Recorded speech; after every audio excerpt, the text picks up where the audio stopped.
Hi, my name is Junior and I'm an instructor here for Easy Wheels Driving School. We're a driving school that's been in service for about 30 years now. We provide top-notch service for Class A commercial license, buses, forklifts.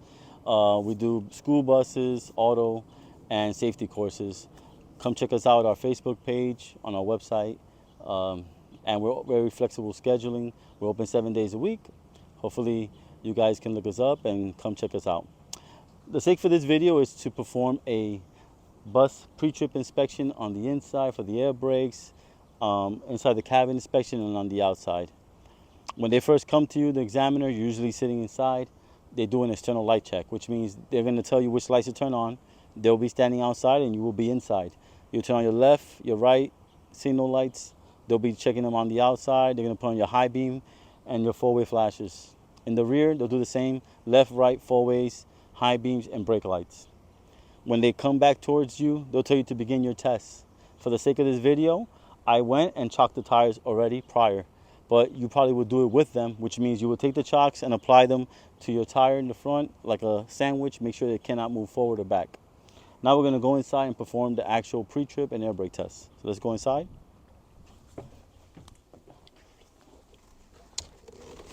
Once you're inside, he'll tell you to begin with your air brake test and cabin inspection. You're going to start with a safe start. You're going to say your seat belt is not ripped, torn, or frayed, and it locks properly, it latches properly, like so. You want to make sure your bus is in neutral. That way, because there's no park, so it has to be neutral. The park is actually the parking brake, because air brakes. So you just put it out, you make sure it's on. You turn your key to the right, and you make sure that the gauge is not full between 120 and 140. Once it marks, you're going to fan it down. You're going to say, I'm going to fan down the pressure a little bit so then I can build it up between 120 and 140. So now that it's low, I'm going to turn on the bus and I'm going to let the pressure build up. I'm going to tell him that the governor is going to release between 120 and 140. I'm going to hold the gas somewhere between 10 and 1500 RPMs so it can build up a little quicker. And we're going to wait for the governor to release. That would indicate that the pressure is full between 120 and 140. The air pressure is kind of low currently, so this might take a minute to build up. I'm holding the gas pretty high, just so it can build up a little quicker. All you got to do is wait at this time.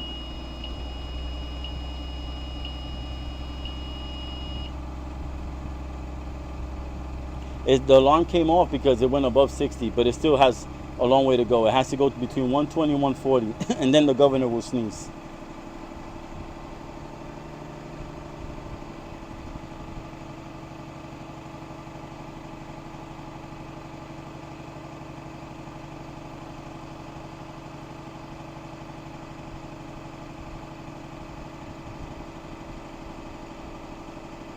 It's almost there.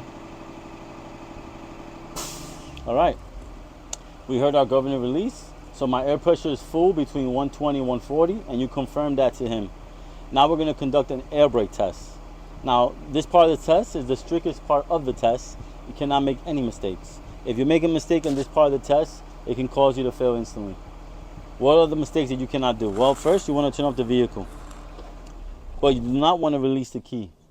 You want to turn the key back to the on position so you can have power. That's one of the things you must do. Now that I have power, I want to release my parking brake. I released the parking brake, but the bus did not move. The reason it did not move, even though we're in neutral, is because I chalked my tires. If I would have forgot to chalk the tires, the truck would have rolled, the bus would have rolled, and I would have failed. Now that I have that ready, which is the power's on and the brake is released and my tires are chalked, I'm going to get my timer. I'm going to have it ready. I advise you to have it ready for the sake of the test. You want to have it like this, a digital stopwatch. And you will say, I cannot lose more than 3 pounds of pressure in 1 minute. You start your timer when you press the brake. So as soon as you apply the brake, you start the timer and you say, starting now. So he can time it with you. Now, as we're waiting for the minute to pass, he's going to be checking the timer with you. I advise you to make sure you have full 60 seconds. Because sometimes the timer changes if you're just looking at your clock, and that's not a minute. A minute is 60 seconds. Okay? Now, for the sake of the video, I'm going to stop it short. But you cannot do that in the test. And you're going to say a minute passed, and I didn't lose 3 pounds of pressure in 1 minute. Okay? You must wait a full minute with the examiner. And that's the first one. the first part of the air brakes. There's 3 parts. The second part is I'm going to check my low pressure, warning light, and alarm. And it's going to come on and sound right before it reaches 60. So if I don't have the key on, if I would have forgot to turn the key on from the beginning, that won't work. But I have the key on, so I'm going to start fanning down now. Okay? And my low pressure warning light and alarm came on right before 60. So that's working correctly. And that is the second part. The last part of the air brake test is that the spring valve must pop between 20 and 40. If I have forgotten to push it in, it never will pop and the test is over. If I decide to check it by touching it and say, oh, let me make sure I pushed it in, you automatically will fail. There's nothing you can do at this moment. Hopefully you didn't forget and it's already in, and you're just going to pump until it pops. And it has to pop between 20 and 40. And I'll demonstrate it now. I'm going to check my spring brakes. They have to pop between 20 and 40. I do not touch them no matter what.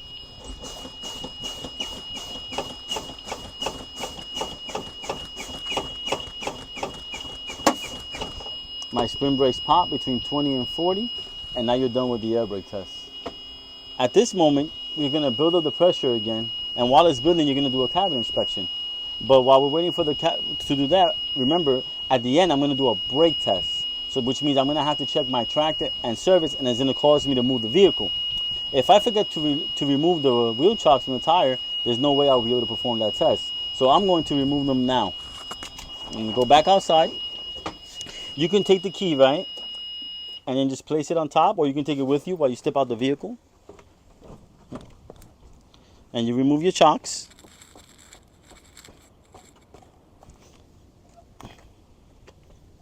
And you put them back inside.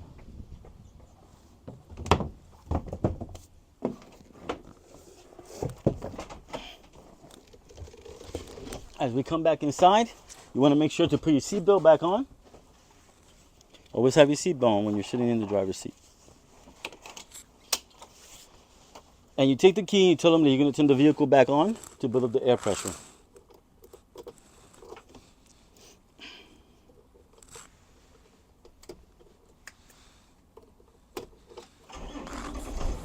Now, while the pressure is building up between 120 and 140, I'm going to conduct a cabin inspection, and they give you this sheet that guides you with everything you must check on the inside of the vehicle, which is right here.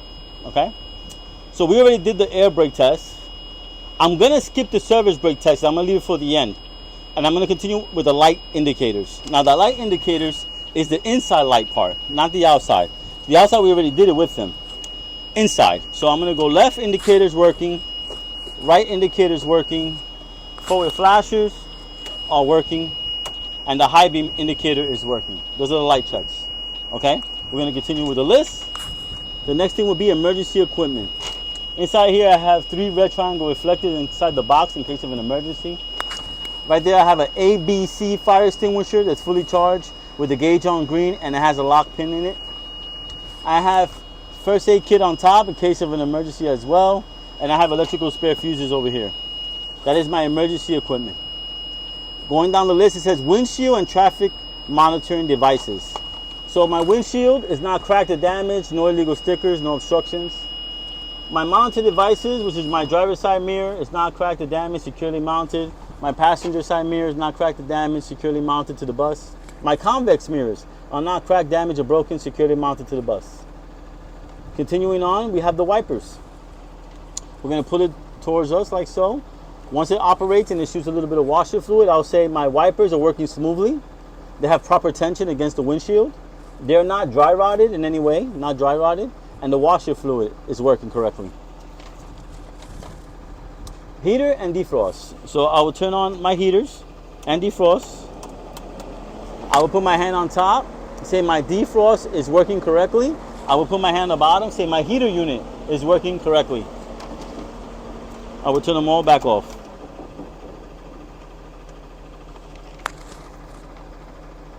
We got the horns. My horn, electrical horn, is working correctly. That is everything that I had to check according to this list, and you cannot really get any more points besides this. So now that I checked all the markers here, now I'm going to go right back to the service brake check, which is to check the tractor and the service. Okay, which it says parking, trailer brake checks, and service brake check. So So it's these two. It's this parking tractor or bus and the service. So what I'm going to do is, now that the governor just released, I just heard it, I'll give it a little gas just to make sure. I notice that it's not moving at all. I'll confirm. My air pressure is full between 120 and 140. I'm going to conduct a parking brake test. For the sake of the video, I had the door open this whole time. But in the actual test, you want the door closed all the time. You don't want it open at all, okay? Because if you have it open, it can cause you to fail when you move. So make sure it's closed. Now, I'm going to check my parking brakes. That means you cannot apply the service brake at all. I'll put it in drive. I'll give it a little bit of gas. You notice that the bus did not move because that means the parking brake is holding. All right? I'm going to check the service brake. I left it in drive. I pressed the service brake, and I'm going to release the parking brake here. So it's still in drive. Service brake is down. When I let go, it's in a row about maybe like 2-3 feet. Make sure I'm in drive. Go about 2-3 feet. Press the brake. My service brake is holding. It fully stopped the bus. It didn't pull left or right. I put it back in neutral. I apply the brake. And that will be it. Now, the difference between the parking brake test and the air brake test in the beginning is, remember, in the beginning, we were checking for leaks in the air system. Now, we were checking to make sure that the parking brake and the service brake were actually holding and stopping the bus. That is the difference. You will shut it off. You already hit all the markers for the first part, which is from in-vehicle engine start, light operation, and then you will proceed here where it says passenger. Down here it says passenger entry lift, which we do not have here in this bus, but we do have emergency exits, passenger seating, and passenger monitoring devices.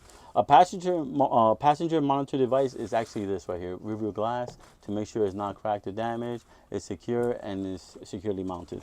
Okay, now I would definitely leave the power on the on position, because when you check the emergency exits, you want the alarms to sound. So I'm going to leave that on like that. I'm going to get up and proceed. Let me open the door.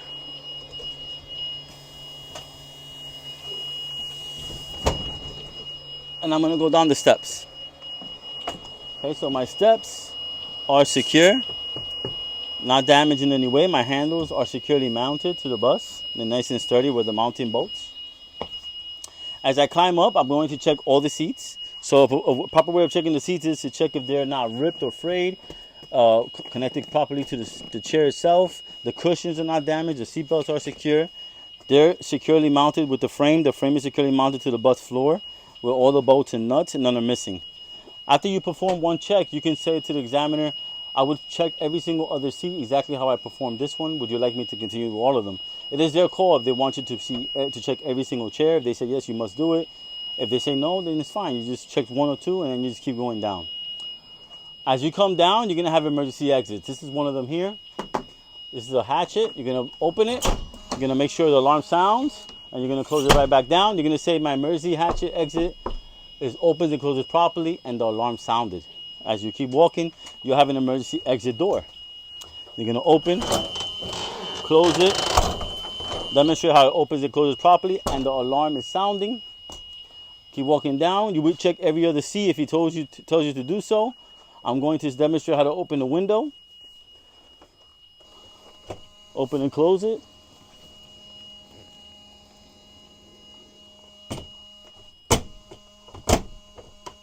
My emergency window is open and closed properly, and the alarm is sounding. So you check the hatchet, the door, the emergency window. You do all of them. Or you can also just, I suggest do all the emergency exits for the exam, just to keep yourself with any type of risk. The chairs, though, you can ask him if you want to check all of them or not. That's really his call.